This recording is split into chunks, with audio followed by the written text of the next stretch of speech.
Hi, and thank you all for joining us today. We are broadcasting live on the United Public Radio Network and the UFO Paranormal Radio Network, 105.3 on the Gulf Coast and 107.7 FM in New Orleans. Hi, everyone. Thank you again so much for being with us today. I'm so excited to introduce my guest to you. Her name is Candace Craw-Goldman, and I'm going to let her introduce herself and tell you all about her background. It's far more interesting when she does it. But again, I want to thank you so much for joining Ethereal Encounters Unveiled today. We, of course, are airing live on the United Public Radio Network and the UFO Paranormal Radio Network, which is 105.3 on the Gulf Coast and 107.7 FM in New Orleans. Of course, we have a chat room where you can join in on the fun. You can ask questions, leave comments, so please don't be shy. Join in. It would mean the world to us if you do. So let me introduce you to Candace. Hi, Carol Ann. Hi, so nice to meet you. Really, my pleasure to meet you as well. Thank you so much for inviting me to talk. Oh, of course. I'm thrilled to have you here today. Let me get my little ticker going so folks will know who you are. I'll run that across the screen. Look at that. Yeah, so this way folks know. And of course, like I said, I'm going to have Candace explain her background, who she is, and how she started her life journey. And then, of course, she can tell us about quantumhealers.com, which is her business, her website. So, Candace, please tell us how you got started today. I mean, I have some questions, of course, to ask you about Dolores Cannon, and we can delve deeply into that. But give us an overview of how you got started on this journey. I'd be happy to. I didn't mean to get into this. I'm sure you've heard that before. My passions in life were artwork, painting, and horses and animals. And I was going to be a veterinarian my whole life. And some of that fell apart when I realized that was going to involve a whole lot of sticking needles into living beings. And I didn't really want a part of that. But I've always surrounded myself with animals. I live on a farm right now with many, many animals. I've got a cat actually running around like crazy. You must have great energy in your audience. As soon as you went live, my cat's like doing this. Oh, awesome. Around the room. Yeah, but he's doing that right now. Anyway, so I was always a very sensitive kid. I had a lot of paranormal experiences growing up. I had a lot of supernormal things happen to me. And I realized quickly on that adults didn't want to talk about it, or they would explain it away, or they would tell me that those things were not, in fact, happening to me.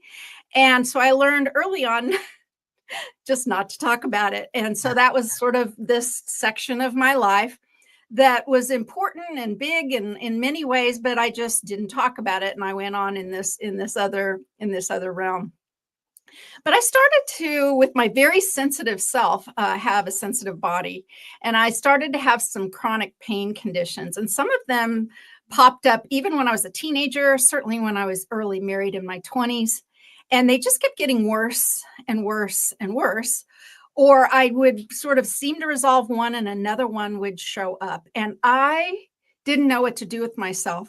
And then one day, it happened to be the first day of 2000, right? Remember Y2K and all of that? We all went to bed going, what's going to happen tomorrow? Well, in my world, I woke up with kind of a searing pain. At the time, it was focused on my pelvis. And I went down all of that, with my female doctor and all of that. And I'm really glad that day, January 1st, 2000, that I didn't know.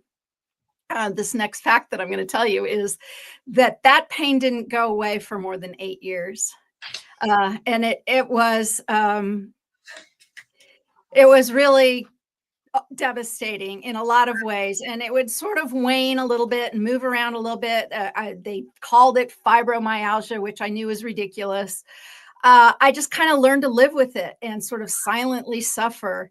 And even my kids, I would never, ever have done anything to myself to leave this planet. But I remember thinking, driving, I remember thinking, man, I could just easily stop this pain, As a matter of fact, I was in Pennsylvania, Carol Ann, when I was having these thoughts. It was like, I could just go off that bridge. I could just go in front of this truck. Well, it would Yep. bother him. I had these random thoughts. I would never do that. I love my family too much, but it was awful to feel that way. I mean, my daily life was so uncomfortable. And not long after 2000, I discovered Reiki. And, we call it like, the gateway drug to energy healing, right? And I was astonished at this idea that I could help myself. And that was really a huge, huge breakthrough. Reiki practitioners or learning or being attuned to Reiki didn't remove my pain at all, but I felt more in charge of it, and I felt more able to mentally handle it, and I was able to soothe myself, and I began to believe in the concept of self-healing, and which was huge. It was just huge.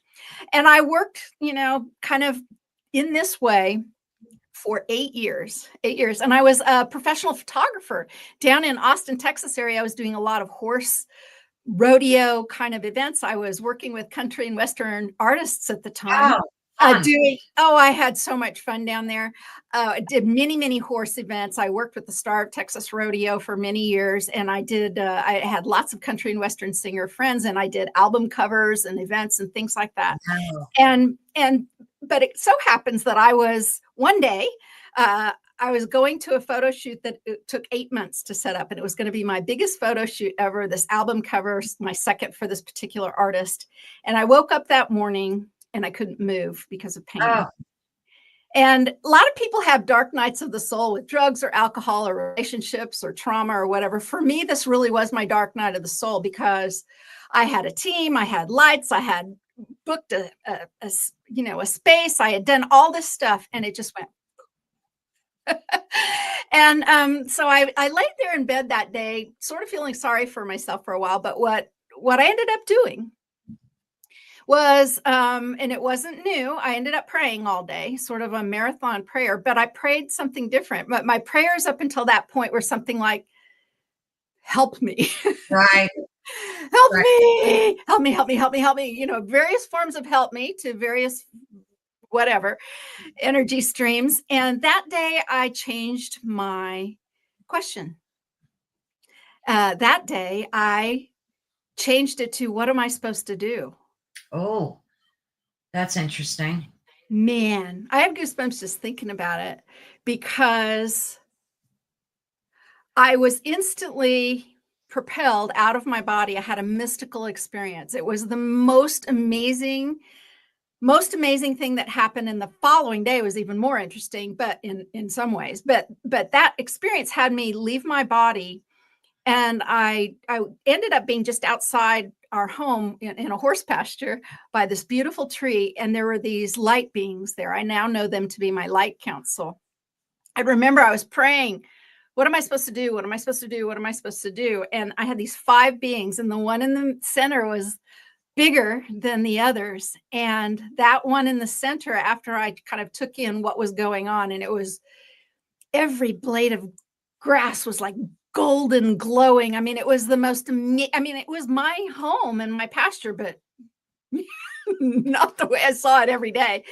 And it was just so amazing. And the center being sort of seemed to sort of stand up. It's as if they were sitting or something, and come towards me, literally hand me a piece of paper. I got handed a piece of paper, and on that piece of paper was written, like in Sharpie, 1, 2, and 3. I was told, I was given a list of things to do. I mean, it was amazing. So number 1 was, call your doctor and tell him you're tired, which was weird. I had just seen my doctor. I wasn't tired, but that's what number 1 said. Number 2 said, volunteer for Now I Lay Me Down to Sleep. Now I Lay Me Down to Sleep is a organization of professional photographers who volunteer to go to hospitals to take remembrance photography for babies who are born still or pass shortly after birth. And I had 2 bedridden, very tough pregnancies that turned out great. I still have, my kids and grandkids, but I I was aware of the organization, but I didn't know if I could do such a thing, right? I mean, that's pretty intense stuff, Yeah, right?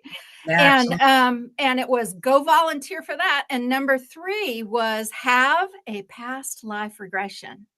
Ooh, And I'd heard about past life regressions, but I didn't pay much attention to them. I was more interested in dream things and and healing, for God's sakes. But the next day was the most astonishing day in the world. Someday I hope, Carol Ann, truly, if there are any filmmakers out there, this is my dream. It's been my dream for a while, is to make a movie of that one experience that I had the day. But it was the following day that I feel like it's a movie. I mean, it's just a movie because all 3 of those things were addressed in the most magical, amazing, mind-blowing ways. I can't even tell you all 3 of them. Just astonishing different things. With my doctor, I found out some stuff. I headed towards a better physical life. With number 2, they started out saying, well, it's a number of weeks and you have to do this, but I didn't wait not more than 1 minute and I was in. But number 3 ended up to be the most spectacular. So I actually was coming back home and I opened up the from the doctor, by the way, that I told him that I was tired, even though I'm like, but I'm not. But that gave him a clue, and that clue was that my B12 levels were in the toilet. oh, geez. I was never tired, never. But I'm one of the few people who very low blood serum B12 levels. For those of you out there who have chronic pain, and mine is like muscle Yeah, contraction pain, right? Which is why my pregnancies were tough. I was contracting from day one, sure, like, sure. and so it all boiled down to I didn't have enough B12 in my blood, but Wow. no So one ever simple. even tried. That's It right. seemed like a simple fix. After you took B12, did things start turning around? Things were much better, but not all the way. I was still, I mean, they certainly helped. But number 3, when I got back from the doctor, I just stopped and opened up the mailbox, and somebody had sent me a book from somebody I'd never heard of. Her name was Dolores Cannon, and it was Convoluted Universe number 3. And it was a used book by an online friend who just said, I thought you might like this, and she said, I think she's even teaching a class in a few weeks. You should look her up. Oh, I will. So I drove right home. And at the time, my elderly mother, who just got another pacemaker in or something, was staying with me. And I went in and went straight to the computer and I looked up Dolores Cannon and I called and I found out when the class was. Now, my kids at the time were, my daughter was graduating high school. One was in band, one was in sports. I had my elderly mother. I had horses. I had a very busy schedule. But I found out when that class was, and it was over a weekend. And I'm looking at my calendar and I asked my daughter to bring in the calendar. I said, Lauren, bring in the calendar. I might want to go on a trip. And she just laughed at me. She goes, Mom, and this was like April of 2008. She said, Mom, we have something to do every week, every weekend until I start college in the fall. There's no way you can do any of that. So she goes, gets her calendar, and she comes back into the room and she goes, Mom, we can't. She goes, there's only one weekend.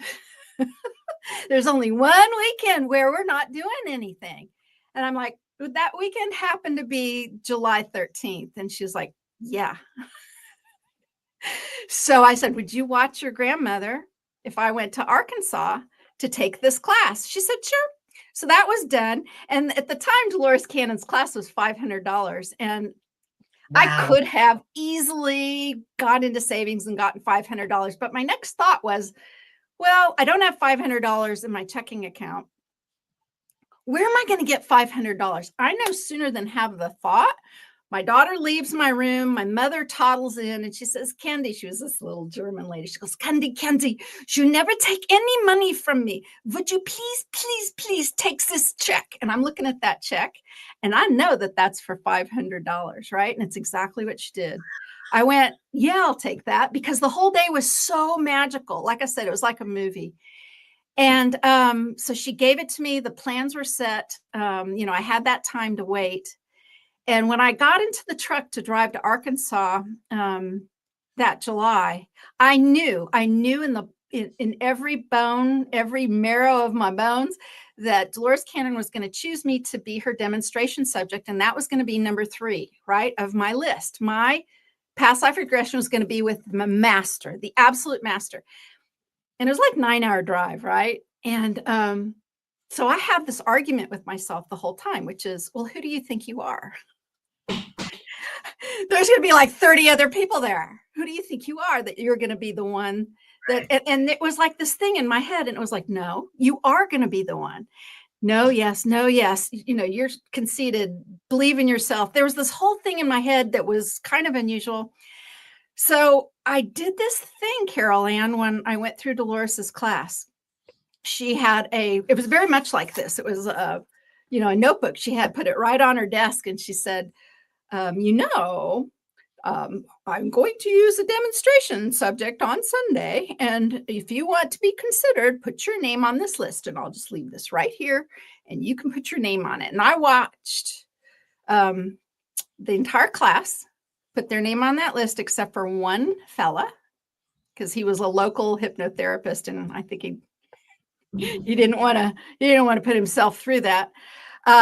He didn't put his name on the list, and neither did I. Oh. And neither did I.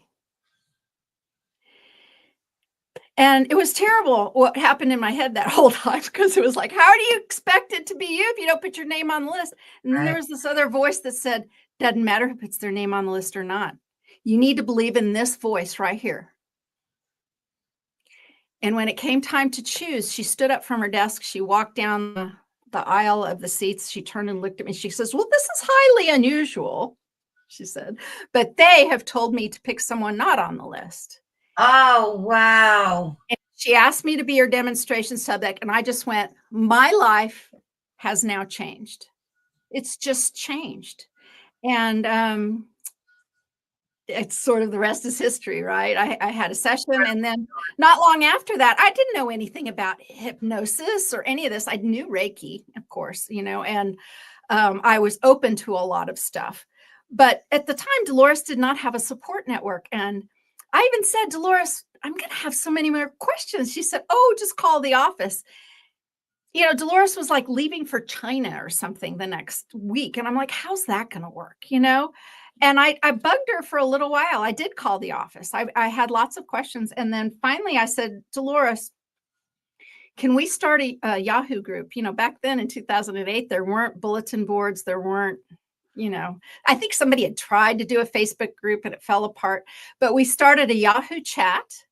And that was support for Dolores Cannon students that started in 2008. And it ran all the way up until and past her death. And so for the longest time, we supported those who practiced Dolores Cannon's method of past life regression, which ended up being called QHHT right around the end of 2011, 2012. She changed the name. And so we've had thousands and thousands of people there. But something sort of happened about a year after her passing. Her family is continuing to this day to offer her classes, but they started to change a lot of things. We just kind of went like this. Many things that Dolores did and believed in, they didn't do anymore. And there was a couple of things that I had in mind that I thought, well, I'm still going to support Dolores' students, and we still do to this day. I said, but there's some other ways of opening up this work, and I followed that voice, right? That voice. And you know what that voice told me to do was, because it was verboten to ever have a QHHT session online using the computer or using a telephone. It was just like, no, no, no, no. Dolores Cannon was a woman in her mid-80s. I sat in meetings where we would say, Dolores, you need to read this email. You know what she would say? Print it off for me. Oh, wow. The woman didn't do technology. Yeah. Couldn't imagine it. She couldn't imagine it. And there are some other complications with that, but this is fine. This was her rule. Live by that rule. To this day, if somebody wants a QHHT session, I'm like, come on to Kansas, right? But I followed my intuition again, and I reached out to some people, one woman in particular, and here's a healing story for you. There was this woman in Houston, and the year was about 2016, 17. And she was suffering from an autoimmune illness, and she was in the hospital again, just a Facebook friend, right? So I knew her, but didn't really know her, right? That kind of a friend. And she was updating everyone, and said she had 30% heart function. She was a single mom.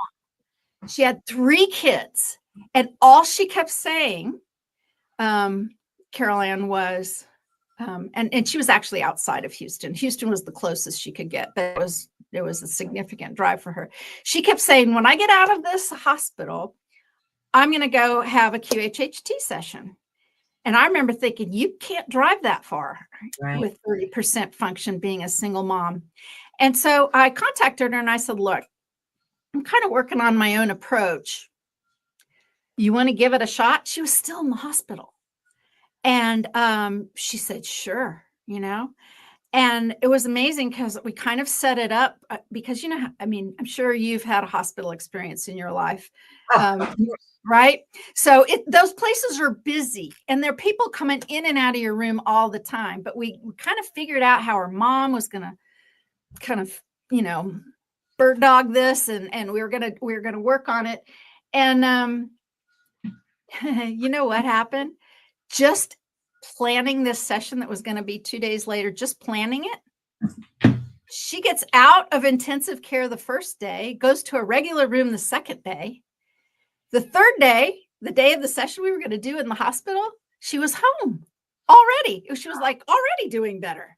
Like, we do this session, which is mind-blowing, just off the charts mind-blowing. She feels great. She starts, everything's great, right? So great. She starts a business. So great. She goes to her doctor for a checkup a number of weeks later. Her doctor's amazed. They do some blood work. It comes back and he says, there must be some mistake.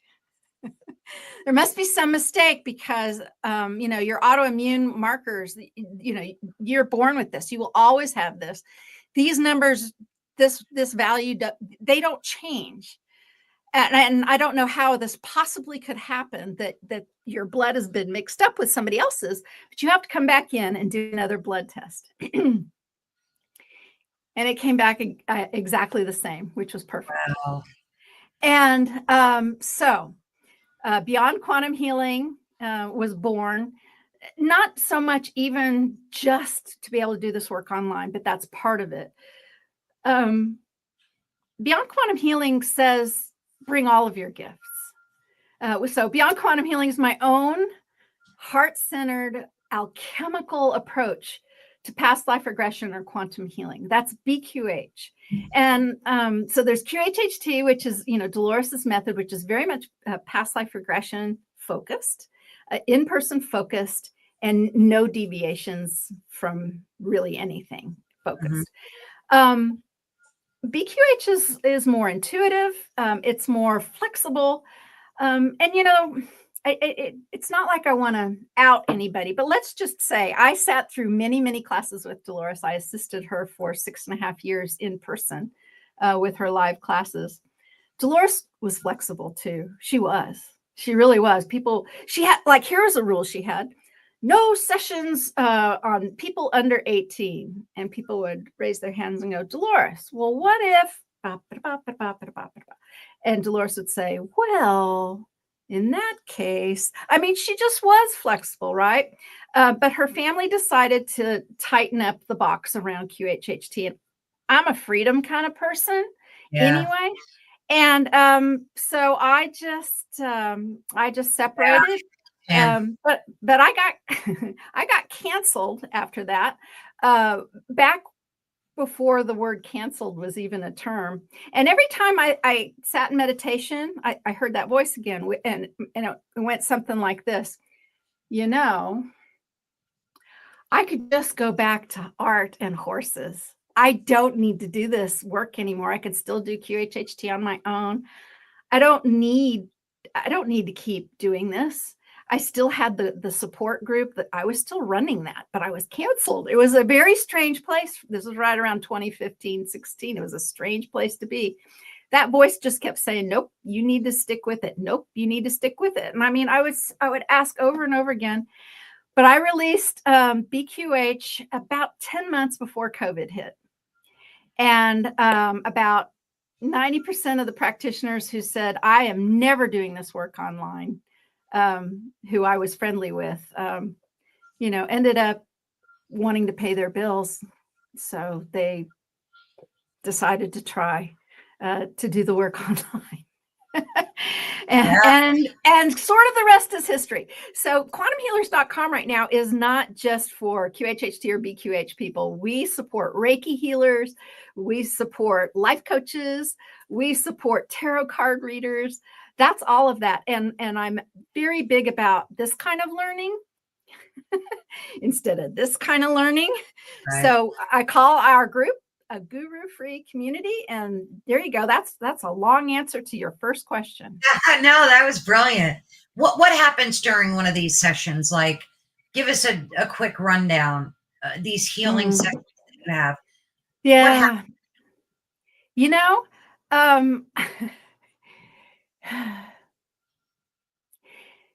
you almost can't say what's going to happen. Why? Because literally some of my favorite stories to talk about is all the way over here on this end where nothing happens, meaning nothing. You can't talk about anything. All the way up to, oh my God, I'm glad that was on videotape because nobody was going to believe it unless it was, kind of thing. And anything in between.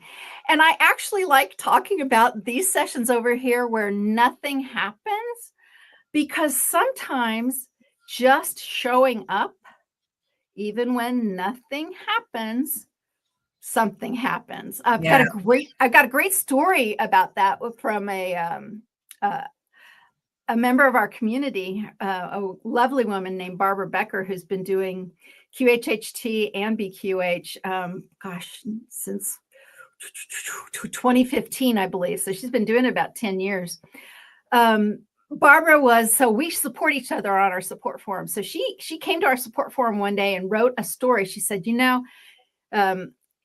don't out our clients, but we do talk about what goes on in generalities so that we can be better practitioners with each other. So she was saying, I had this lovely lady and she had a laundry list of things wrong with her, but she was very nervous. I tried to soothe her, and she was just getting ready to do the session.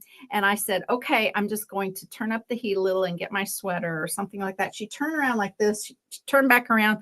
The woman was grabbing her own coat and her purse and she was running out the door. She said, Barbara, I'm sorry. I just can't do it. I just can't do it. And she just ran out the door.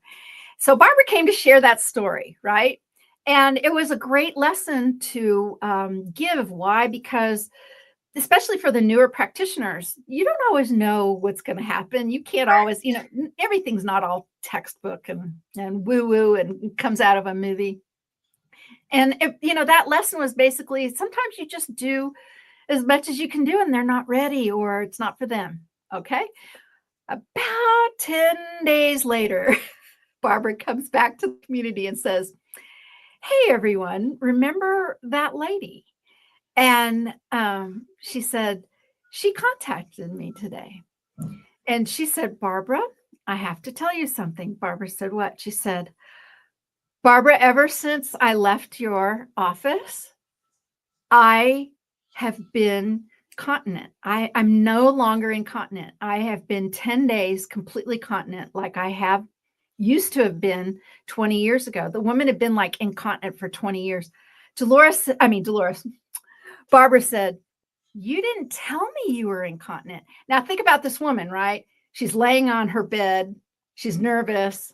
She's probably wearing the Depends stuff, but right. It's probably one of the reasons she ran out of the room, right? So she ran out, but Barbara didn't even know, right? Didn't even know that woman had that particular issue because she didn't figure it was worth sharing. She had bigger things on her list, right? But what an amazing testament. So she came, they interfaced for a while. She tried, they did nothing. No induction, no past life, nothing. And one of her biggest problems resolved. Wow. So, sometimes nothing happens. I've had clients who are like, I'm just floating around in a sea of purple. I'm just floating around in a sea of purple. And then sometimes practitioners, we kind of do all the things we, need to do to encourage or manifest or whatever. Nope, just some purple.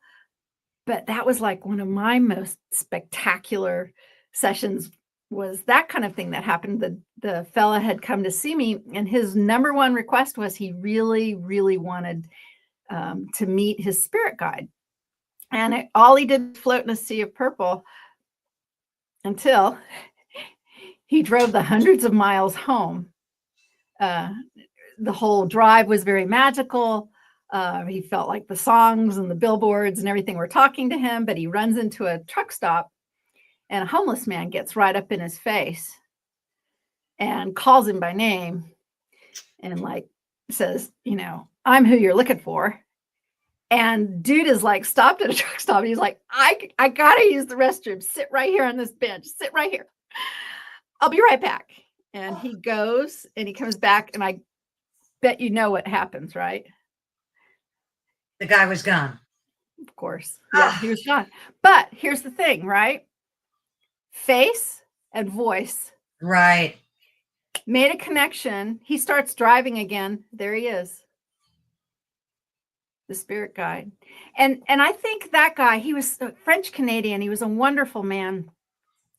He had this attitude, and it's the right one to have when you go into any kind of healing session, which is, I'm going to trust that everything that's going to happen is the perfect thing for me here. I'm just going to trust this. I'm just so grateful to connect with you and to go through this with you. He literally was happy. I mean, even teaching this stuff, me as a practitioner wants the client to feel wonderful after the session. And many times they're like, can't even believe what they did or saw or felt or things that happened or information that they got.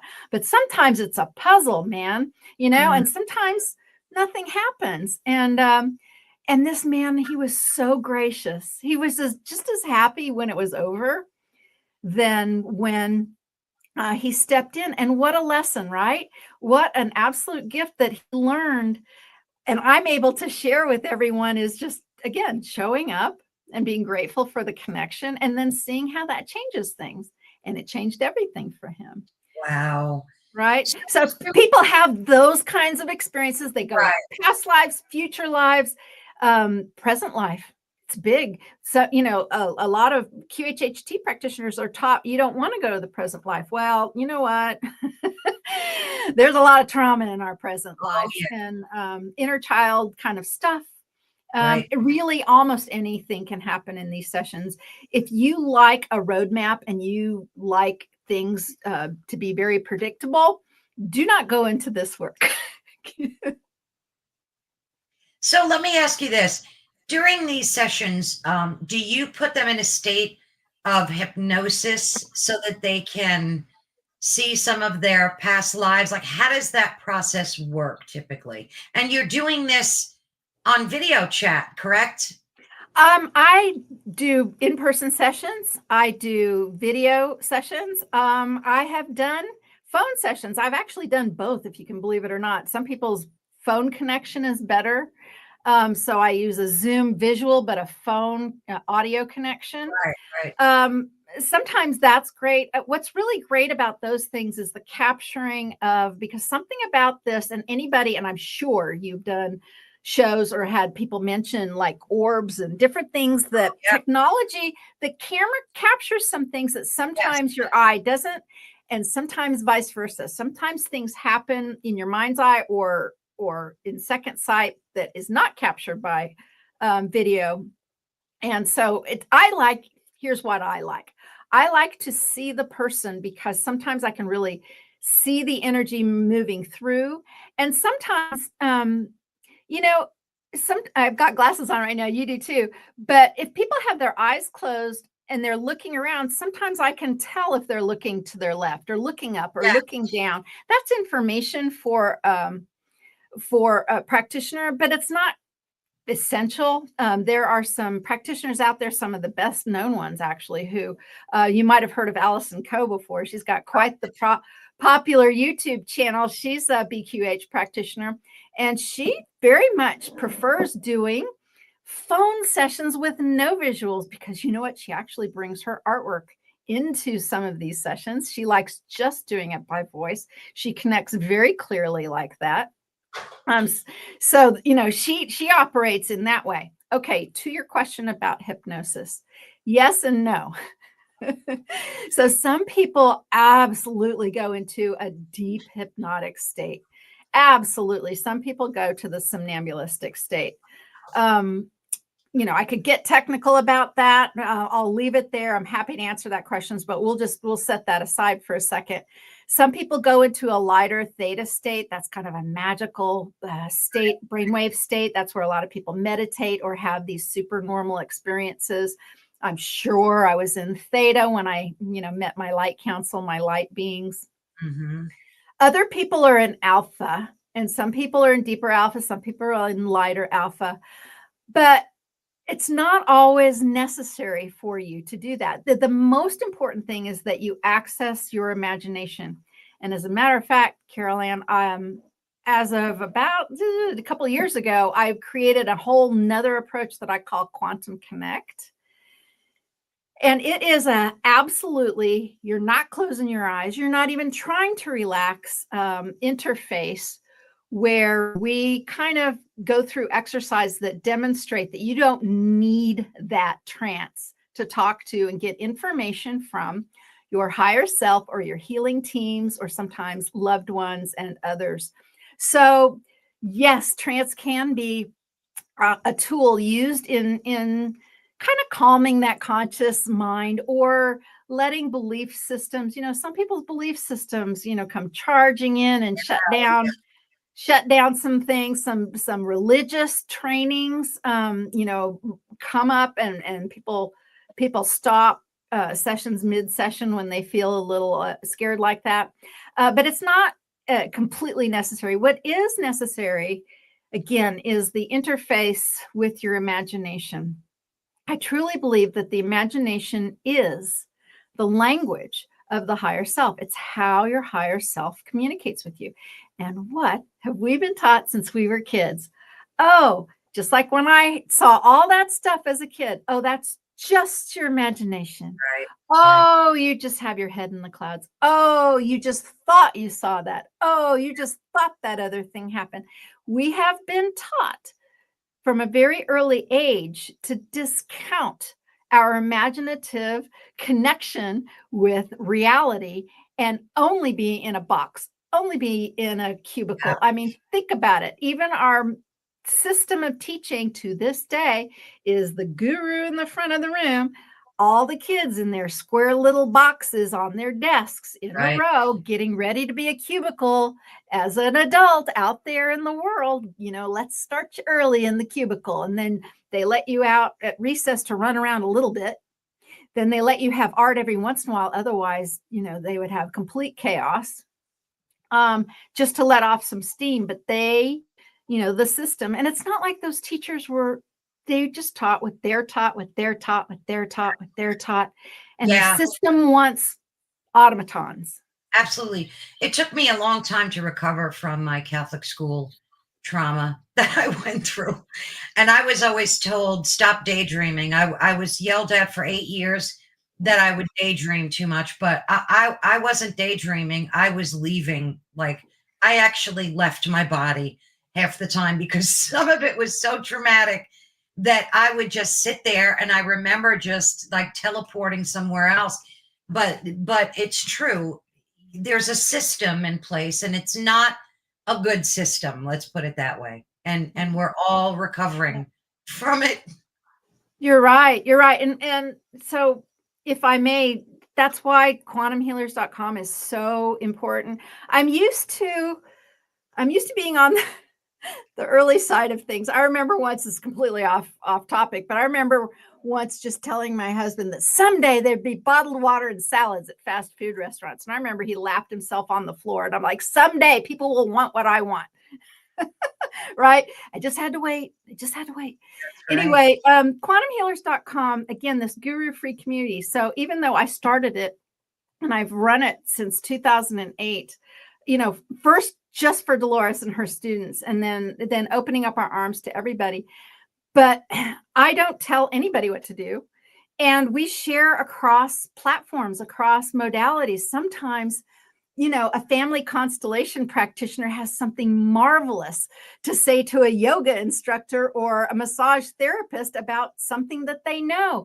And I love that so much, where there's nothing verboten to talk about, right? There's nothing verboten to talk about.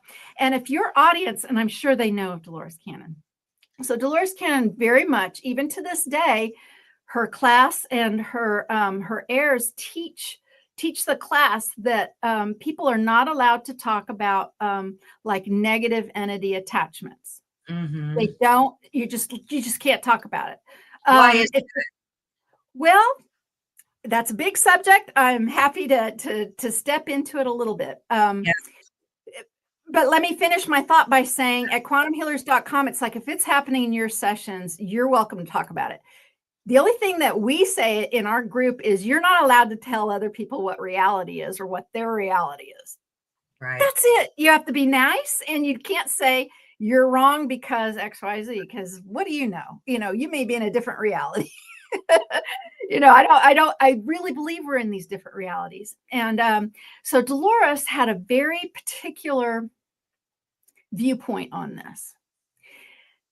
In one book, I believe it was Convoluted Universe #2, she actually talks about a particular, we'll call it this, a negative entity. I think the name even was Robert. She talks about it very briefly in one of her books, and she never mentioned it before or after. And she dealt with it at the time, but in her class, when people would talk, she would just say, there is no such a thing. If there was, the SC would tell me, and you don't have to worry about it, and I don't want to talk about it. As Dolores's helper in her class, and I taught art and painting before teach. I'm very involved with and understanding the imparting information and taking questions and things like that. Every single class wanted to talk about negative entity attachments. Every single class, Dolores said, no, we're not talking about it.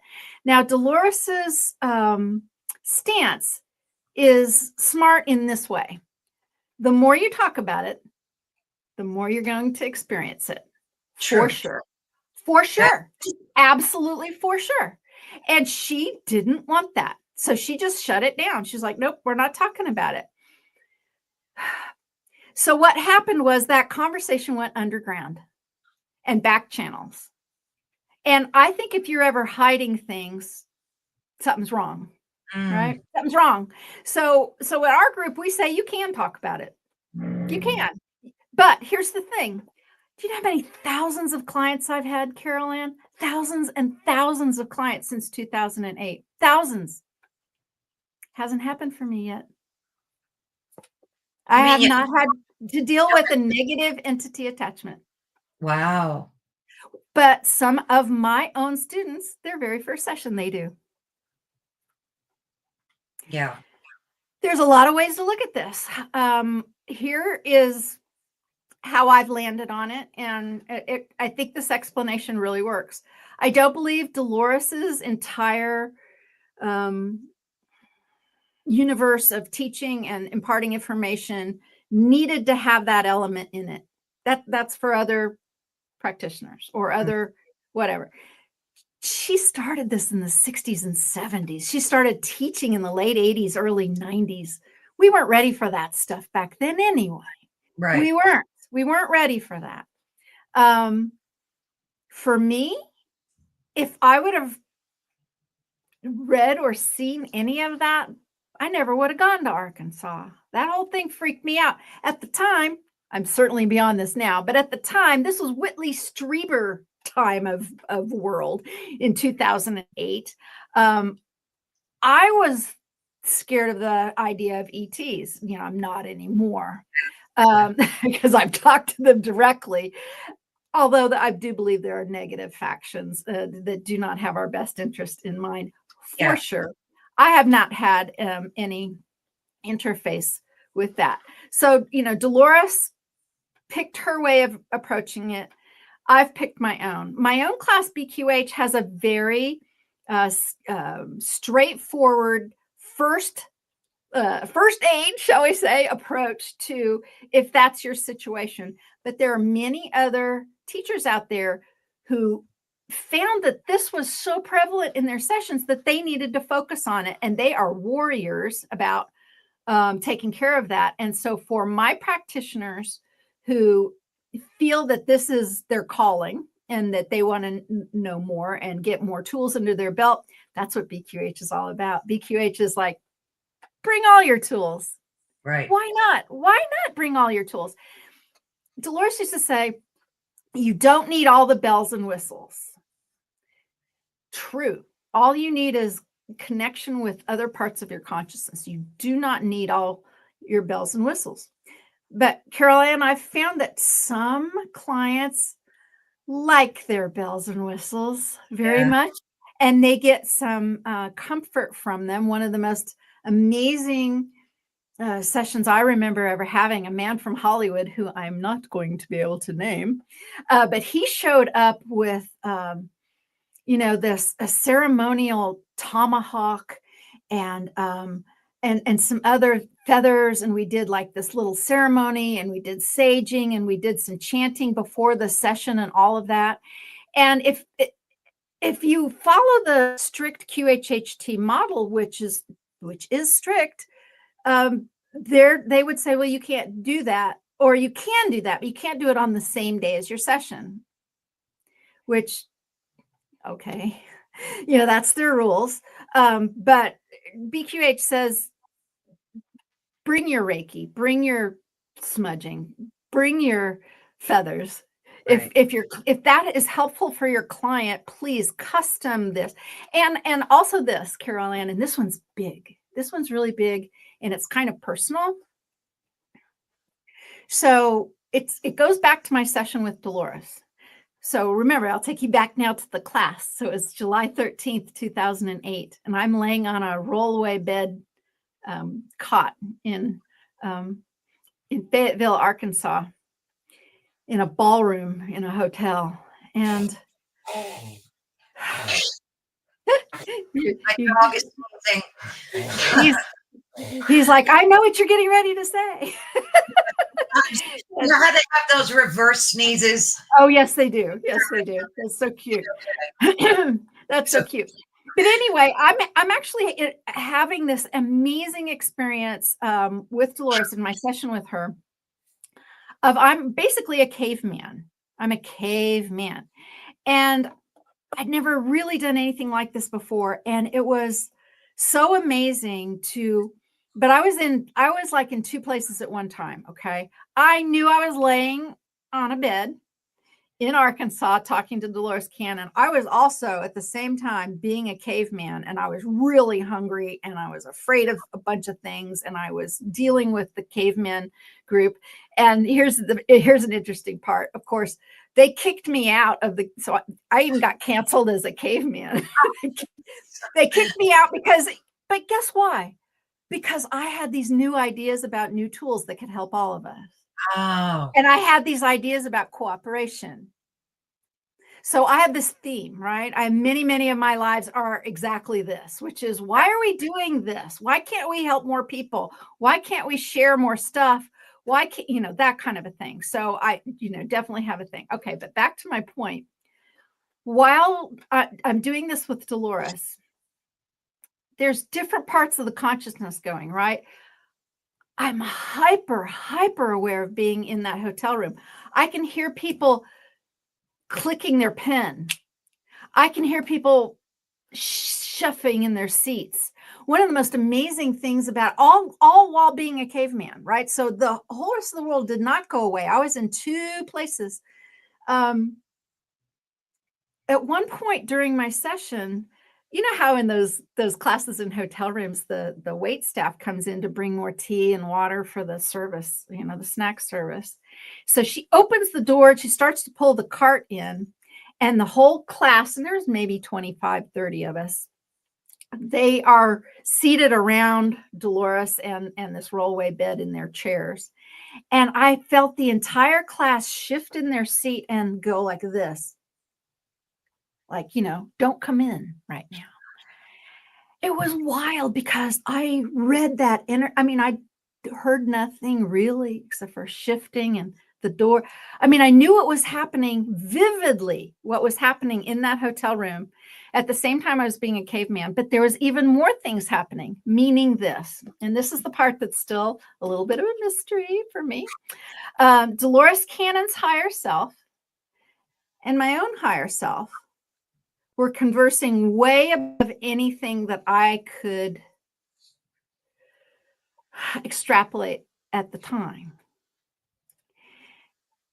And and I feel her laughing at me right now. I've often wondered, and I still ponder, and I try to chat with her a little bit about that. What was some of that? What was some of what was going on there like that? And Dolores was very, very professional, right? But she did have intuition. She would say she didn't, but she did. She would not have wanted to influence anything going on in front of her. And that's commendable. That's absolutely commendable. But I don't think that it needs to be a black and white rule, because I think sometimes some of that can let loose and open up a blockage or a come up and can bring some monumental things happening. And I started slowly in this regard, I started asking just tiny questions because I would start noticing, and it still happens now, and it still doesn't happen with every client. But I remember the very first time it happened, it was something along the lines of, this woman was running down a hill. She was running down a hill. And I'm like, tell me what's going on in her past life. She's running down a hill. And she's running, and I'm in my head. All of a sudden, I'm seeing it all. And she's running in this dress, and the dress is this long red dress. And there's this donkey coming over here on this side like this. She goes, but I'm having trouble running down this hill. And I'm like, is your dress getting in the way? She's like, yes, I keep trying to, then I asked her something like, and is that red any significant in your dress? She didn't even say it, but I felt like I was there with her. So much can happen in these sessions. They really are quantum, right? They are quantum. And speaking of quantum, these kinds of things can happen. So I actually had a client session scheduled for Monday. 2 hours before the session, client contacted me and said, I can't get there. I just feel terrible. I'm traveling. I was going to do this. We were in a hotel room and all that. And, I'm like, well, that's okay. We can reschedule. I said, what's going on? And then she actually says, and the biggest issue, there's multiple things going on here, but her biggest issue was she had some really heavy menstrual things going on right then at the time. And she was so distracted. She was not able. And it was part of even some of why we were connecting. And here's the fascinating thing. 2 nights prior, I dreamed that I was menstruating again. Now I'm past that time of my life, right? But the dream had other really strange elements. And so the whole next day, which wasn't Monday, but it was like Sunday, the whole next day, I'm like, why did I have that dream? Is my body trying to tell myself something? Is my body trying to tell me something? Is something not correct in my system? Am I going to start? Is this a prophetic thing? I haven't menstruated for a decade, that would not be comfortable for me to experience at this point. And I'm just really wondering it. And now I know why. Now I know why. And so quantum, right? So I've made a connection with the client. We haven't even gotten to the session, but information is happening up here in these other levels. It Yeah. already starts. The healing already starts. When you make that decision to book a session, and or for a lot of people, it's like taking a class, this class or other classes like it, making that effort, opening up your mind to at least take the first step, it opens up some of the energy and Right. brings just so many benefits to you, including sometimes fantastic healing. Wonderful. Tell folks, in case they don't know who Dolores Cannon is, just give us an Sure. overview, just for the folks that are listening that maybe don't Sure. know, have to start Googling her or Yeah. something. Yeah. I forget. To me, she's such a superstar. She's such Yes. a superstar. It's like, doesn't everybody in the world know who she is? Of course. Right. Of course, not everybody knows. Beautiful Dolores Cannon. She was born in 1931 to um, oh gosh. Well, she ended up marrying, let's just move on. She married a naval captain, or a naval man, and she lived the military life for a little while, which I'm very familiar with because my dad was in the military, my husband was in the military.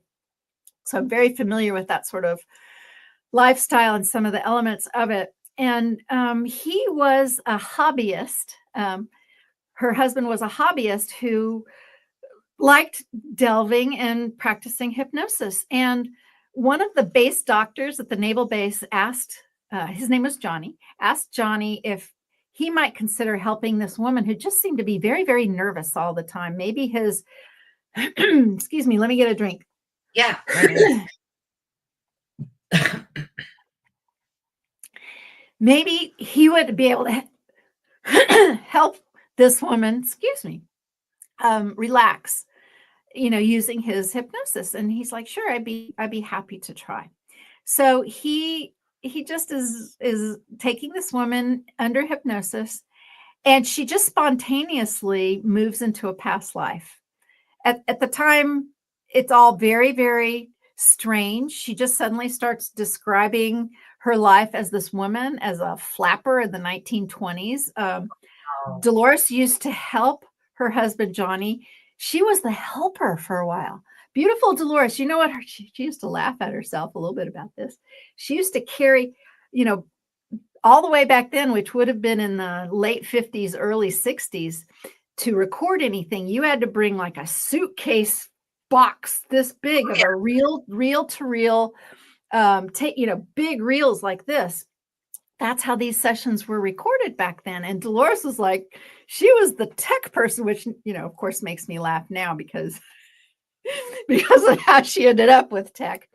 But anyway, it's so fascinating. And this woman seemed to be helped, even though it was this strange thing. And Dolores and her husband tried to look it up. There was only like one book even written about it at the time, and it was a book out there that many of your listeners may have heard of before. It's called the Legend of Bridie Murphy.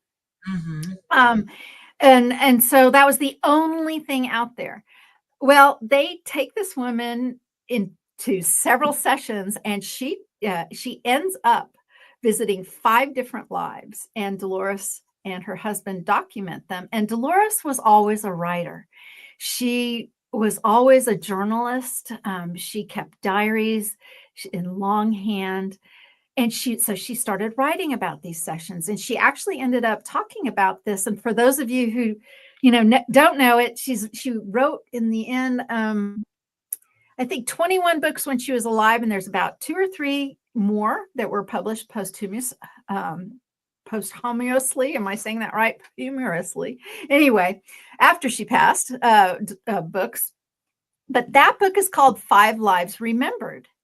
5 Lives Remembered. And it's very, very basic. So for those of you who don't know anything about past life regression or how all of this stuff started, it's a fantastic book. As a matter of fact, it was my recommended book for my BQH class for people who are brand new to all this. I'm like, go get that book. Yeah. But here's a fascinating thing. Dolores didn't even publish that book first. She published other books.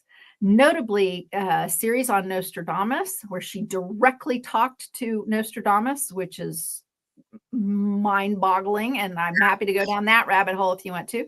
But her volumes were big and thick, and she basically just put it all out there. She put out sessions. Now, she would make them readable, but they were back and forth sessions. This question was asked, this thing was answered. And she had her very famous series, the Convoluted Universe series. And then there's 2 books that are my favorite to read right around this time of year: Jesus and the Essenes, and They Walked with Jesus. There are 2 books that give you a peek into the life of the man that we know as Yeshua or Jesus. Wow. And they're fantastic books to read during Christmas. I like to reread at least passages during this time of year. And so she started teaching her method in the 90s. She taught hundreds and hundreds, and now with her online class, thousands across the world, and it's still going. And yeah, that's who Dolores Cannon was. And I got to work with her from, basically the day I had my regret with her all the way till when she passed. What a blessing. Now, I take she's one of your spirit guides, obviously. Oh, absolutely. What's that like? Explain that.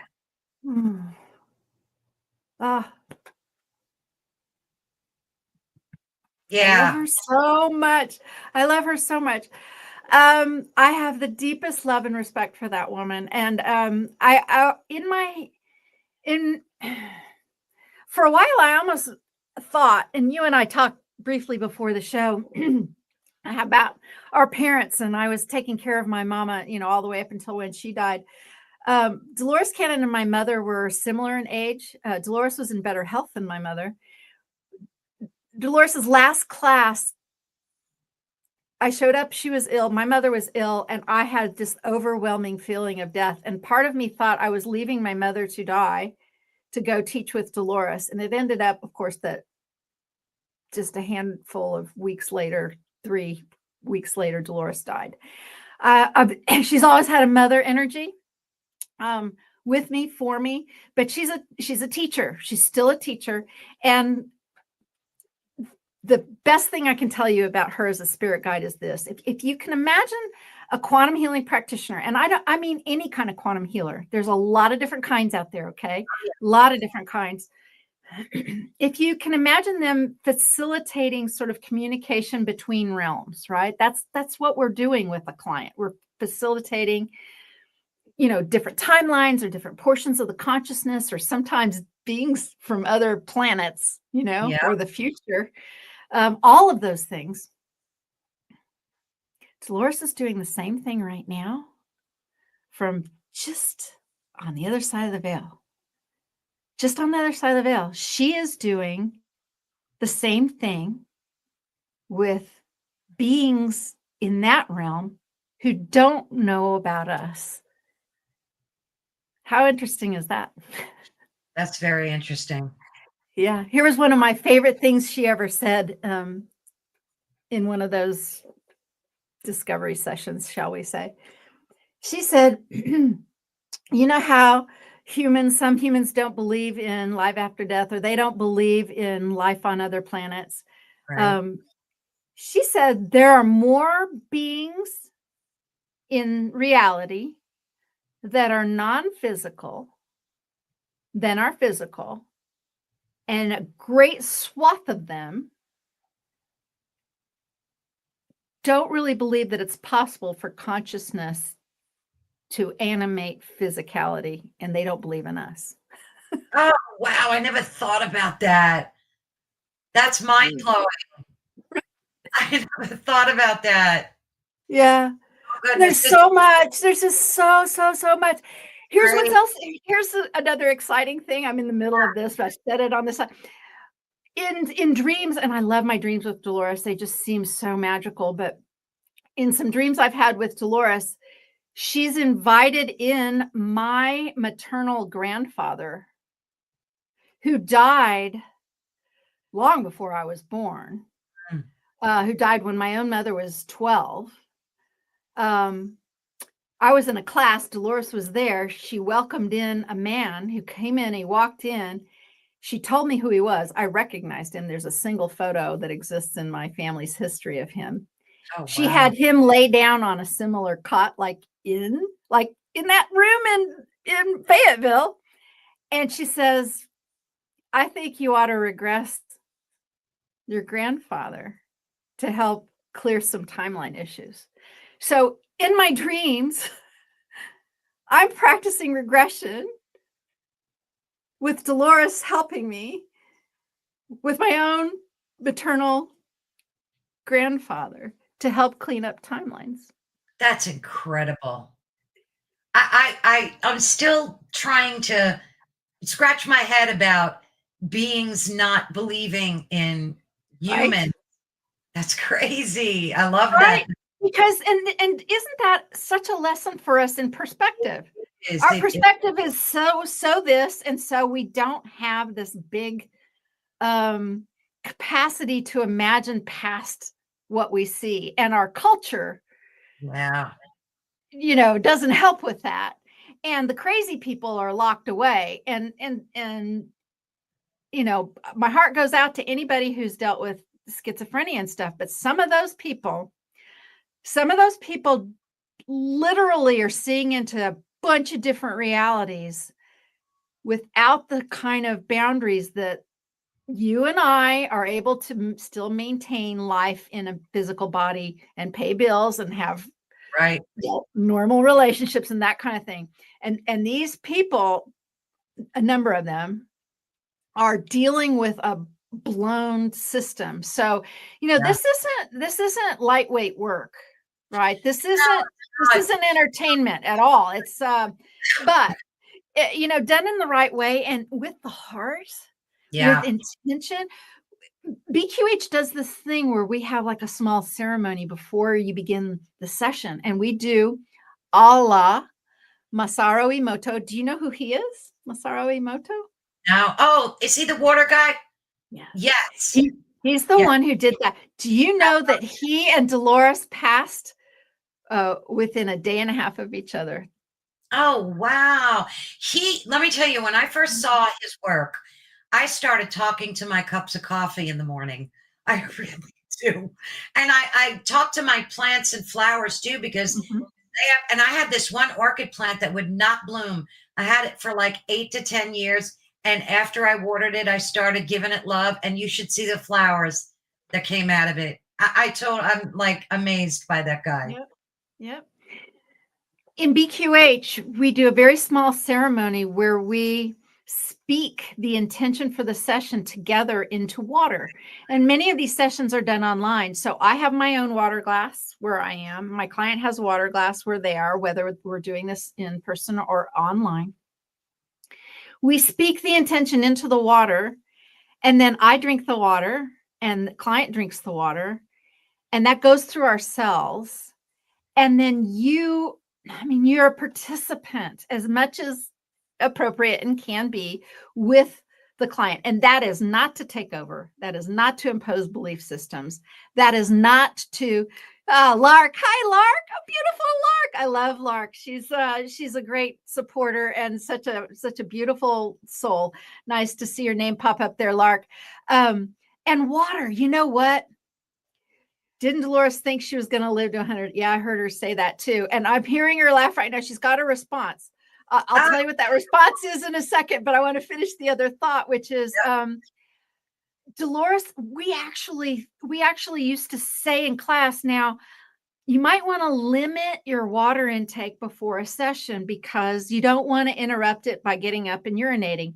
BQH says, no, opposite land. You are like a battery. You need water. Absolutely. You need water. And let me get a little more here. Oh, yeah. While you're doing that, I'm just going to quickly have a little midway break announcement for those of you that are just tuning in.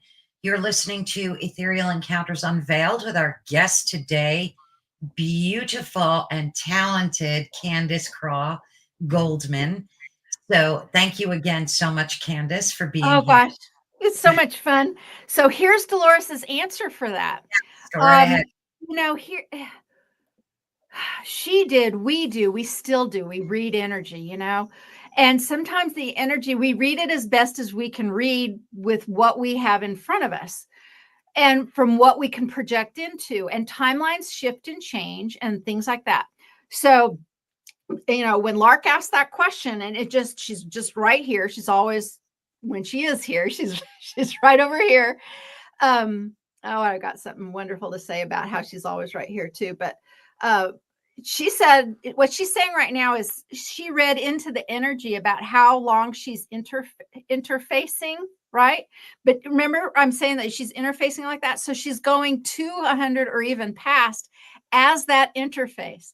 And this is why I have said, and I've said over and over and over again, for those of you out there who are Dolores Cannon fans, and I'm so grateful that there are more and more now every year. I Oh yeah. wasn't sure when things in 2015, 16, I wasn't sure her legacy was going to carry forward. And it sure has. TikTok and YouTube Shorts is taking care of that. Absolutely. But if you feel a connection with that woman, start to pretend to talk to her. Have a pretend conversation with her, and you just might be surprised at what she says back. You might be surprised.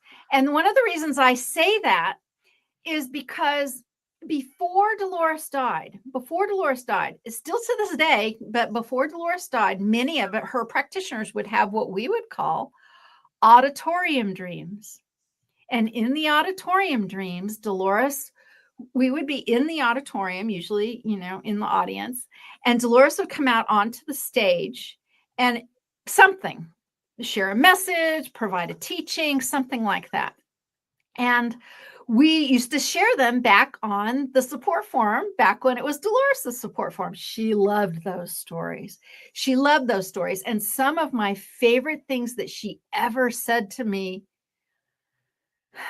was, because I would say, and then Dolores, you said this. And I mean, come on, anybody saying that about Dolores Cannon, it's like, oh gosh, what's she going to say when I say I dreamed you said this, And she would sit, and some of these were in person, some she read on the forum, but I remember a few times where she would nod.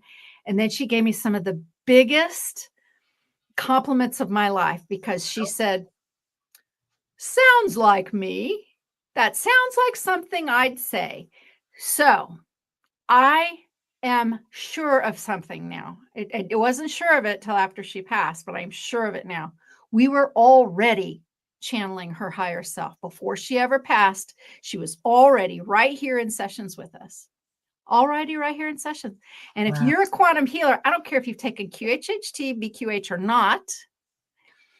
If you talk to her as a healer or just as a person who's interested in her, makes a connection with her, she just might respond to you and assist you in your sessions.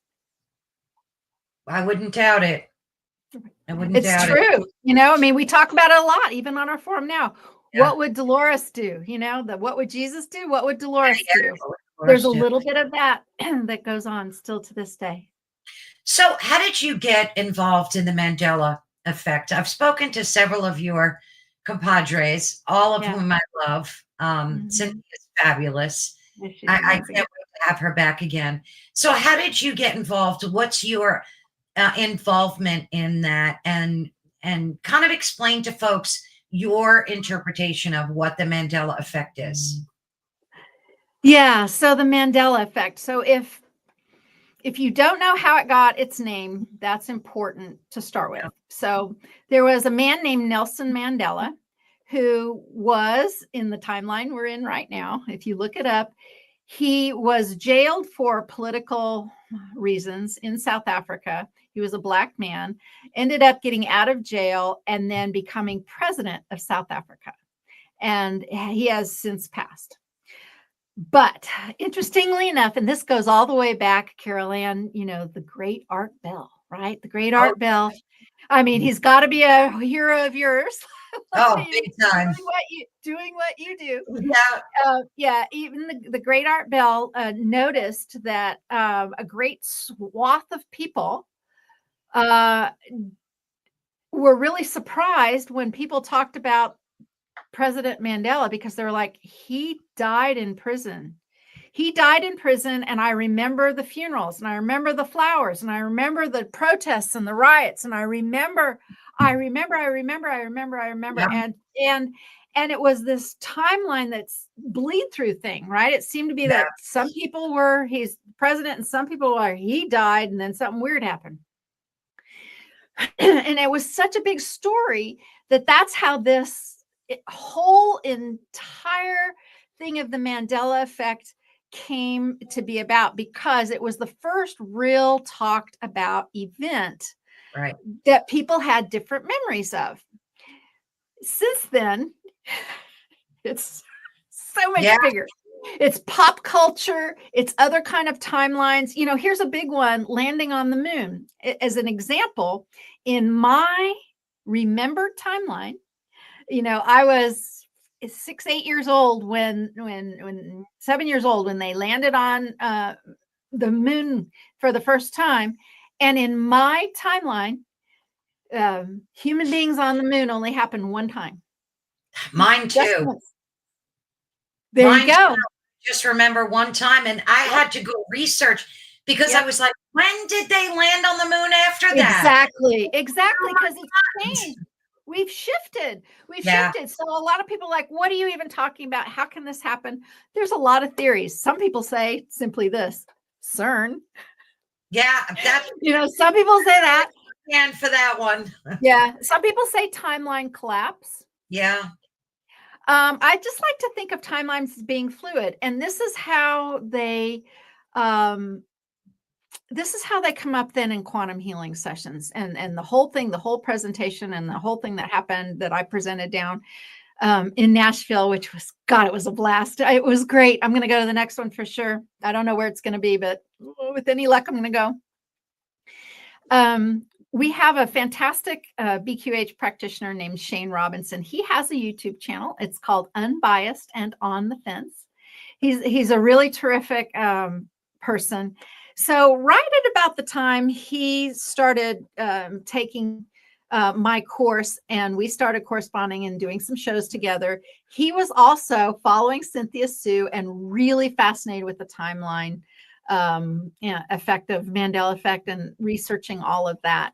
And it was by his direct invitation that I got to speak at this last November's conference, which I have to tell you, Carol Ann, it was crazy because it was the beginning of the conference. Are you ready for this? I mean, just take yourself back a few weeks. It was 2 days after the United States election. Yeah. That this conference was going to go. And since COVID, I have had my elderly dad here at the farm. I've taken care of him in my home for, coming up on 5 years. And to leave a farm is big enough, but to leave a man with dementia who lives here it was just huge. Very difficult. And I had to put a lot of pieces together to be able to go. And at the whole time, I actually laughed. I laughed and laughed. I'm like, at first, looking into the possible chaos that might have been coming up at election time, it was actually fantastic, because what I said was, and I said this to my community and all my friends, where else would one want to be than with a complete group of people who believe that participating in a beautiful, heart-centered way with exploring consciousness helps choose the highest timeline, right? Yeah. So where there isn't going to be mass chaos and big events. Now, that's not saying it's not possible and not coming in another way, because nobody's saying that at all. But I remember thinking that's exactly where I want to be. I want to be with these people. And we ended up, most of us, believe it or not, talking about living now on a golden timeline. Almost all of us mentioned this in our presentation. As a matter of fact, I had an entire story in my PowerPoint presentation about a client, and I ended it with his story and called it the golden ticket. So there's a gold transition thing. Dolores, I did a channeling with her recently that's called the golden corridor of transition, moving to this next place, and and it's Well, fluid. We well, cannot know what's going to we're happen. having this global awakening. I mean, there's Yeah. just so many people. Is that Yeah. what you're talking about? This golden timeline? Yes. Yeah. Yes, absolutely. Absolutely. And, a lot of people will, people have some real strong feelings about things. And, I don't want to get involved in anybody's belief system or Yeah. political views, but it's hard to deny. And I just watched another channeler this morning talk about, she actually made a prediction that, that our president was, not even going to live to make it to the election. And Ooh. on a timeline this far away from the one that we're on currently, he didn't. There is a version of time where Right. he didn't. Where he didn't And turn his head, possibly. exactly. And, I'm sure he's not the only one who would like to see that happen before he steps foot into that place, in Washington next month. So we shall see, we shall see what happens. But whatever happens, we have an ability to at least ride the energy in a positive way. It's the only thing we can do as humans is in a heart-centered way to take whatever's happening and deal with it in the highest vibrational response possible. And that doesn't mean you can't get angry or mad or frustrated or whatever, because believe you me, trying to stuff any of that stuff down and deny that you're angry or mad or hurt is also not a great thing to do for your health. That's how cancer starts. Ask me how I know. So many of my clients, stuffed something down and didn't. Oh, yeah. That's a big. Yeah. Let me ask you this. Do you think that the timeline thing, that we're more acutely aware, hence the Mandela effect, that we're noticing these things? Do you think that's because our consciousness is ascending and therefore we're able to be more cognizant of these things that are taking place? Do you think that? Yeah. And a great number of us can and will. There's so many people who are so matter of fact about things, but there's a lot of people who are not here to ascend. And Lark's even saying we're a catalyst for each other, and it's true. So there are some players who are, it is their entire life plan and their role to not ascend and wake up and be the, they're kind of some of the spoilers, and they are not able to look at, they're not able to look at some of the things we can look at and so easily talk about, one moon landing for me, one moon landing for you. How is that even possible? There's a great portion of the world right now who will go, look, I'll prove it to you. Let's go to Google and see what it says and does it, and it's like, you're not getting it. No, it's not by misremembering. This is not it. This is the fluidity of time and some other things going on. I heard a crazy thing just recently from some very spiritual person who I respect. He said there's actually, I don't know if I believe this or not, but it made me ponder. He said there's actually only 100 million beings with souls on the planet, and the rest of them are NPCs, non-player characters. That they're here. I know, that kind of made me, and I'm like, I don't think that's. Okay, so there's a lot of ways of looking at this. Okay. One of my favorite answers to this question is, first off, absolutely everything is from source. Right. Even the negative things, even the awful things, even the unspeakable.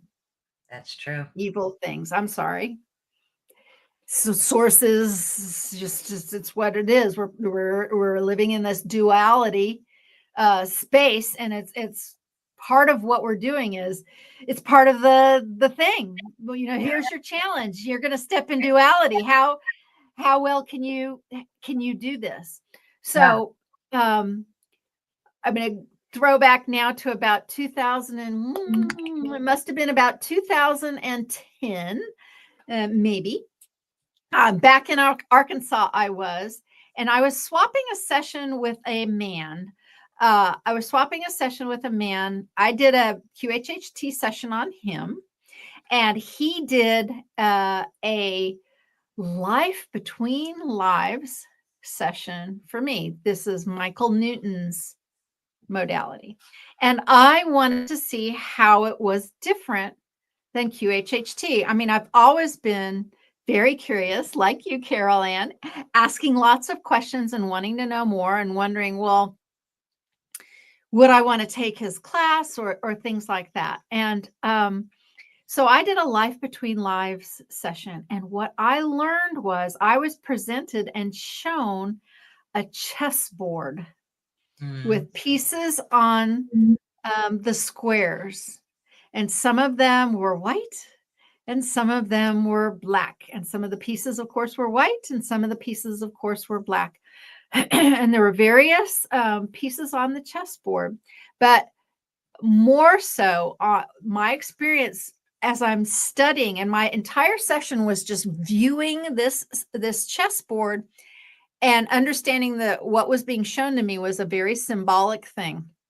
And what that symbolic thing was is that my source essence, right? My soul essence has, and I believe most of us are like this. You are bigger up here than you are right here. This is just sort of maybe one facet of your experience that you're having at the same time.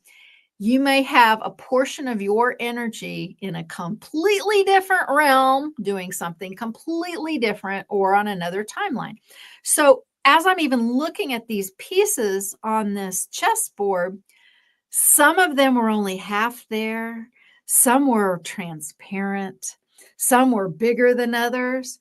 And the whole thing was a symbolic way of showing me that Candace is not the only thing my bigger soul aspect is doing right now. And so, do I even have maybe a piece over here that is very transparent that's an NPC or something? Who knows? I don't know. Maybe. And maybe again, it very much is like the holodeck in some ways. Yeah. There are some people, this is the Star Trek reference of you come in with your, the people you have contracts with, and a bunch of these other people are the non-player characters. Dolores Cannon called them backdrop people. And I had friends who, before I even knew who Dolores Cannon was, we called them filler people. Filler people. They just seem like extras. I mean, we sort of noticed that back in my college days. That makes a lot of sense. It really does. Now, I saw one of your YouTube videos, which folks definitely check out her channel. You were talking about bilocation, and I was so intrigued by that. Tell us about your farm and your space. Is it full of entities, or where are you on the whole paranormal platform? Well, okay, so actually, bilocation, and those of you who've listened to Carol Ann talk to Cynthia Sue Larson, she may have mentioned that already. Bilocation is considered another effect, Mandela effect. So the Mandela effect, it was a noticing at first, but it's sort of opened up to describe a whole lot of things, including bilocation. So what is bilocation? Well, that's kind of being two places at one time, and some people seeing you in some place when you're not there, or you feeling like you're someplace else when, you're sitting in a classroom. I think kids bilocate all the time in the classroom, in other places. I remember doing something like that. So this farm, I live I've always wanted to live this way my entire life, and I work very, very hard to make this happen. You know, we worked hard to have our first home, and then we worked hard to have some land, and then we sold our beautiful space in Texas to come up here and take care of mom and dad. But you know, we bought a small farmhouse. I'm sitting in the basement of it right now, but on a nice piece of land, meaning in size. We live on 80 acres here, smack dab in the middle of Kansas farmland. But let me tell you what, that's a full-time job right there. Oh, That's a wow. full-time job right there, and I'm very, very lucky. But I have always wanted to live this way. I've had horses my whole life, but you know, to grow hay for them, to have my own paddocks and pastures, to have a creek and trails and woods to walk through. Yes, Kansas has woods. We have plenty of them right here. And yes, there are some really special places here on the farm, some really fantastic things that have happened. I have a portal. It's all marked with stones now. Many healings have happened here. Many paranormal things have happened here. It all started before I even called this place my home. I remember laying in the field asking God or my higher self or somebody, you know, so this is early 2010. I'm like, is this our home? You know, is this going to work out? Is this where we should go? And I was laying flat on my back. It was an early March day, and the real estate agent was in a pickup truck just a little over there. And I said, I need some time to myself, and, you know, I might sit down or something. And he's like, oh, go take your time. So I went and did this, and I just laid flat on my back. But I'm a country girl. I've always been a country girl. And before laying flat on my back in a field I didn't know, I looked around for snakes or holes or things or rocks or, you know, traps or whatever. You know, I poked around pretty good, make sure where I was laying was okay. And it was just March, you know, dry, brown, dead grass. And I just laid flat on my back. And I asked, and I don't do this often, you know, I asked God for a sign, and I didn't know what was going to happen. Like, bird going to land on my nose? Am I going to see writing in the sky? I didn't know what was going to happen. And I waited and waited and waited. And I was so tired. There was so much going on with my parents and traveling back and forth between Texas. And all of a sudden I thought, God, I could almost sleep here, even though it's kind of wet and it's winter. And I had on my boots and my winter jacket. And I thought, well, that's pretty good. I kind of, you know, maybe that's a sign right there. I could sleep right here on the ground. And I thought, well, I'm not going to make my cat's going round and round again. I thought I'm not going to make that guy wait anymore. And so I just sat up. I pushed up on my hands. And Carolyn, there was a blooming sunflower growing next to my right boot. That was not there when I laid down. Oh, no way. No, and you know, sunflowers don't bloom till late August, early September. There was a blooming sunflower. It wasn't big, but it was there right by my boot. And that's just the start of so many miracles. And what I want to tell your audience, though, is people are around us all the time. We filter them out, you know, and a lot of why we filter them out, why we're not in the present moment. And look, I'm guilty of that, because being human these days, it's easy to be in the past worrying about something, or in the future worrying about that thing. But the present moment is where you have so much power. Yes. And you need to step into some of that presence to welcome in some of the miracles, and even things that aren't miracles are miracles, right? You know, meaning everything's a miracle, you know. It really is. I agree. I mean, I read Eckhart Tolle's book decades ago, The Power of Now, and that changed because I never thought about this now moment that we're in. I was always in the past or in the future. And that really altered my pattern of thinking. When I start to worry, I just say to myself, everything is fine in this now moment. Yes. And it works so well because it's so true. It is. Yes, it is. Yeah, it's a beautiful thing. Yeah, we all need more reminding of that though. But Really. yeah. And let me speaking of I feel this is coming straight from Dolores. Oh, There's I like there's that. another there's an- yeah there's another really really there's two actually really two really important moments. You have the opportunity every single day, twice in a day, right as you're drifting off to sleep, because before you fall into delta, which is sleep, that brainwave state, you do go through this thin slice for most of us of theta before you hit sleep. So Mhm. if you can, and this is why, just think about it, prayers before sleep, right? This is one of the reasons these traditions happen.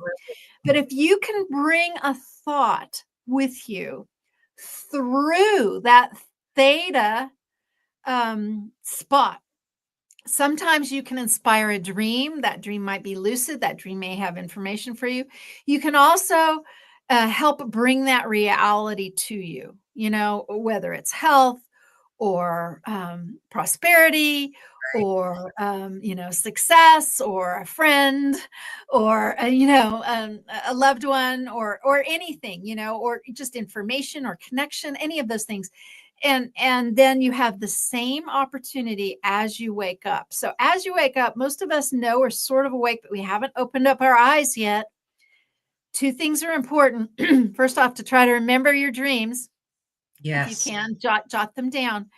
But before moving, don't move yet. If you can make yourself do it before moving, do the same thing again. Know that you're in the theta and try to bring back your dream with you, and know that that also is a powerful moment.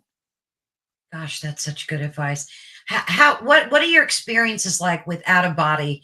Do you have OBBs? I mean, what OBEs? What are Yeah. they like? Tell us. Like, how do you? Oh God. Yeah, not as often as I want them. I actually talk about, and I'm gonna want to talk about that Oh, because I talk about one in here. I yes. have had them through. Yeah, we'll Show do us. that next.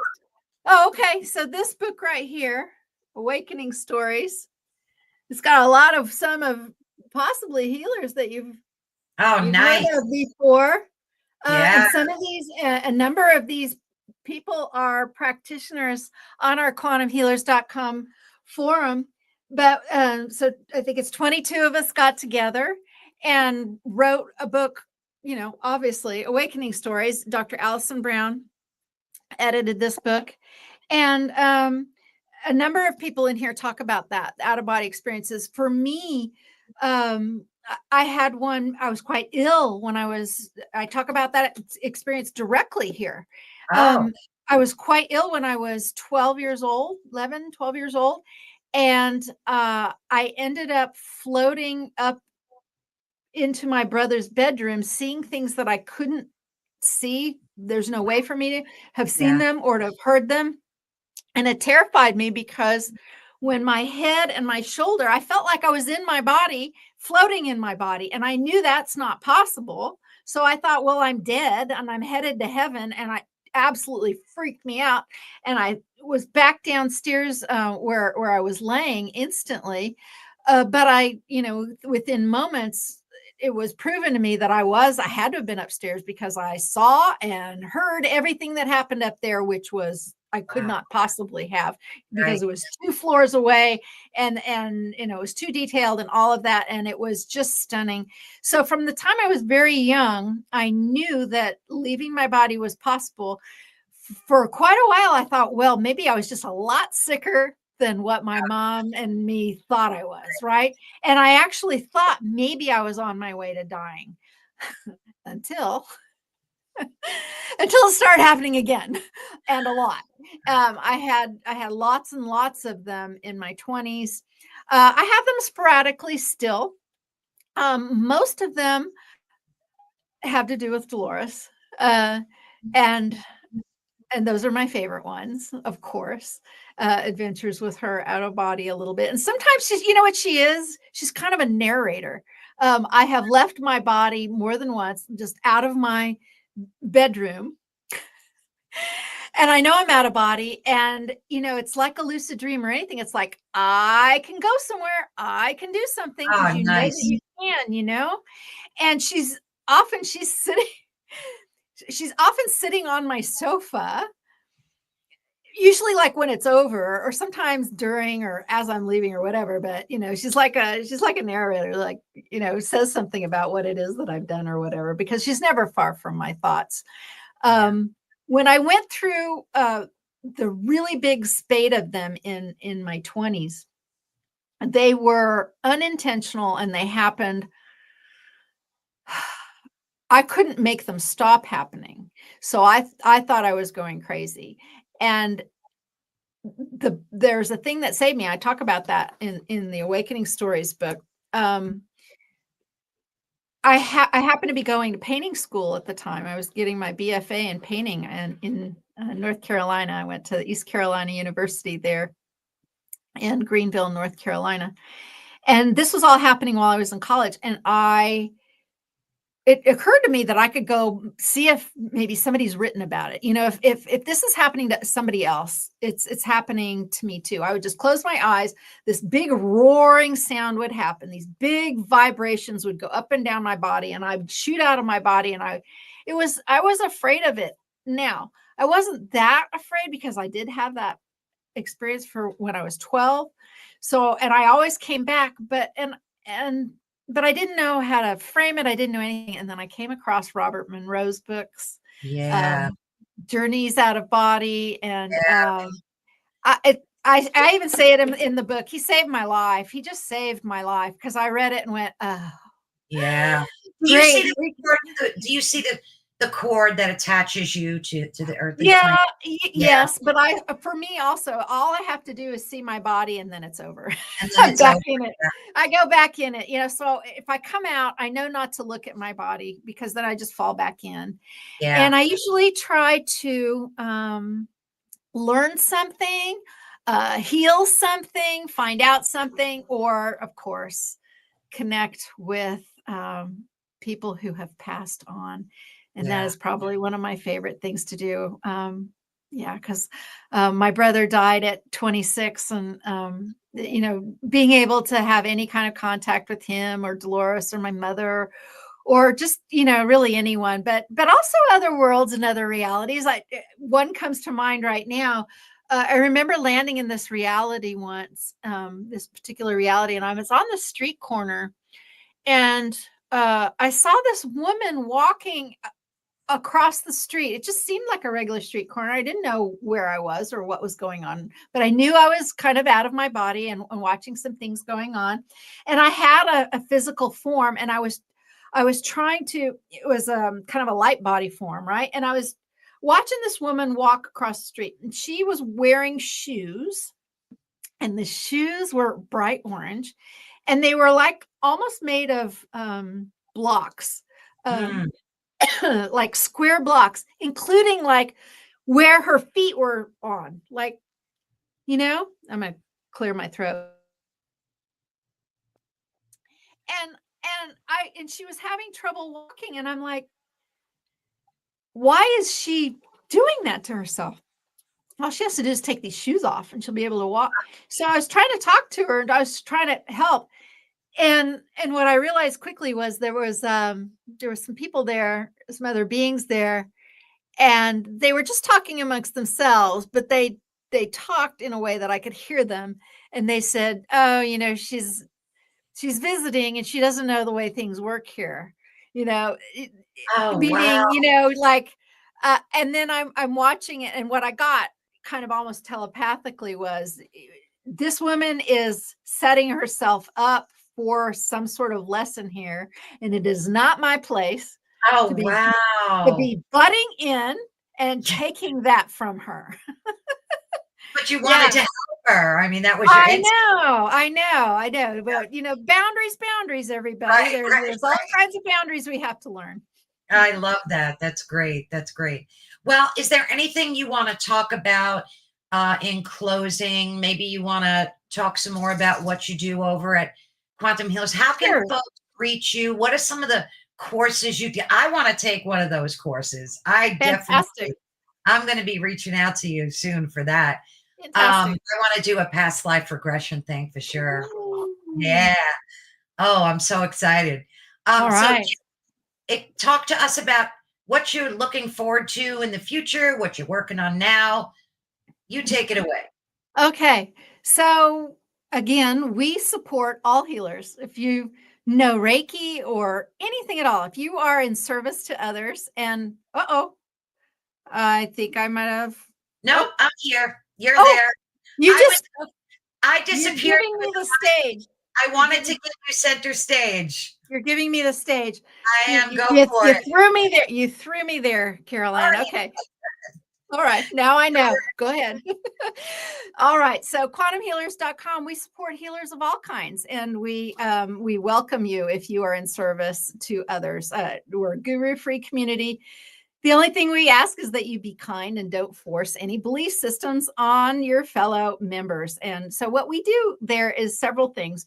We have a directory listing so people can find you. It's worldwide. We have the support forum, which is a bulletin board type back and forth between practitioners. And then we have the learning platform, and we have BQH on there, Beyond Quantum Healing. And we have Beyond Quantum Healing is in 5 languages currently and being translated into 2 more languages. There are many thousands of BQH practitioners right now across the world. Many of them have been through QHHT classes, and they like the freedom of BQH.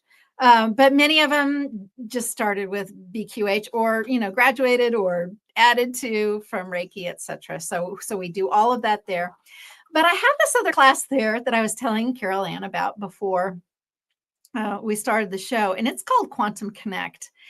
And that's a fantastic, fantastic course to take if you're a life coach or do any kind of healing work at all, or just want to help somebody. It's all about how you use your imagination to connect to your higher self in a back and forth, easy method that has nothing to do with hypnosis. Because some people are freaked out about hypnosis or just don't want to go there. Also, it takes a lot less time. It's kind of a standalone modality, or it's a tool, and it's called Quantum Connect. It's been available for a little while. That is out there. We do that too. We have a blog, and we're just kind of a clearinghouse for all of that. Listing service, support platform, learning, and we have information on blogs and things that you can read. Plus, you can find us on the YouTube channel. That's pretty much it. I have my own website, CandaceCraw-Goldman.com, but quantumhealers.com is the bigger one there. I'm really, really excited about this book. I have other books in the works and other anthology that's coming up too. And you can contact me about that to read about how other people are experiencing awakening across the world. Get you a signed copy. Just send me an email through quantumhealers.com. Love it. Love it. And of course, I'll put the links if you go to my YouTube channel, Ethereal Encounters Unveiled, I'll put all of your links in the description so folks can know where to pick up your book, and I'll put your website in there as well. Super. Thank you so much, Carol Ann. I've had so much fun talking with you. About talk my voice out. Oh, this. I would love to schedule another one with you down the road, because I still have a bunch of questions that I would love to talk to you about. So let's make some future plans and do another one of these. All right. I'm going to say goodbye to you, but don't leave. Don't leave. All right. Thank you so much, Candace. Thank you. Thank you to your audience too. Thanks for listening. Of course. Thank you. Well, thank you so much, folks. I can't express how much I enjoyed talking to Candace. It's just like a whole world opens up, and she's just filled with so much energy. You could feel it right through the screen. But thank you again so much for tuning in. Again, you've been listening to Ethereal Encounters Unveiled, and we were live and are live on the United Public Radio Network and the UFO Paranormal Radio Network, which is 105.3 and 107.7 FM in New Orleans. And don't forget, they cover a bunch of topics with a bunch of amazing creators, authors, just you name it, they cover it, including ancient history, ufology, of course, the paranormal, conspiracy theories, cryptozoology, mysticism, And there's also folks that talk about lifestyle events and politics and things. So definitely head on over, subscribe if you can. Greatly appreciate it. You can find me on YouTube at Ethereal Encounters Unveiled. Thank you again so much for joining the chat. Thank you, Lark, Matthew, everybody that was overseas. We had some folks today from England and Ireland and Zambia. So thank you so much for joining. The gratitude is overflowing. Thank you to all of you, and God bless.